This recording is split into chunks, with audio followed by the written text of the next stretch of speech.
Hello అండి. నేను doctor Ashwin Kumar, consultant paediatrician, newborn specialist, Bloom health hospital. So most parents after delivering a child they will be extremely happy.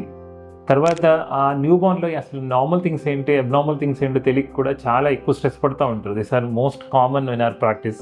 The న్యూబార్న్లో తుమ్మడం కానీ, ఎక్కిళ్ళు రావడం కానీ, జలుబు చేసినట్టు ముక్కు నుంచి గురుకు శబ్దం రావడం కానీ, కొంచెం షివరింగ్ లాగా వణుకు రావడం కానీ, దిస్ ఆర్ నార్మల్ అండి. యూజువలీ నైట్ అంతా వీళ్ళు మేల్కొని ఉంటారు, పగలే పడుకుంటారు. And day night variation will take some time to establish. ఒక 4 to 5 months వరకు ఇలానే ప్యాటర్న్ ఉంటుంది. అండ్ ఒక చైల్డ్కి చక్కగా పాలు సరిపోతే యూరిన్ ఎక్కువ ఫ్రీక్వెంట్గా ఉంటుంది. నార్మల్లీ 10 times కంటే ఎక్కువ యూరిన్ పర్ డే వెళ్తున్నారంటే ఆ బేబీకి పాలు సరిపోయినట్టు, అది నార్మల్ అన్నట్టు. అండ్ స్టూల్ ప్యాటర్న్ కూడా ఒక్క రోజులో 10 సార్లు మోషన్స్ వెళ్ళిపోయినా, లూజ్గా వెళ్ళినా కూడా, అండ్ 10 రోజులకి ఒకటేసారి వెళ్ళినా కూడా, దట్ ఈస్ నార్మల్ ప్రొవైడెడ్ ఆ చైల్డ్ చక్కగా పాలు తాగుతూ హుషారుగా యాక్టివ్గా ఉంటూ బరువు పెరుగుతూ ఉంటే, ఆడుకుంటూ ఉంటే we should not mind it.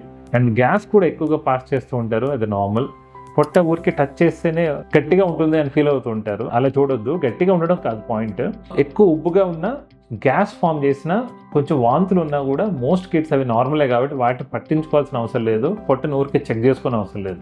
పాలు తాగుతూ హుషారుగా ఉంటూ బరువు పెరుగుతారని your child is normal. That's good enough అండి. Thank you.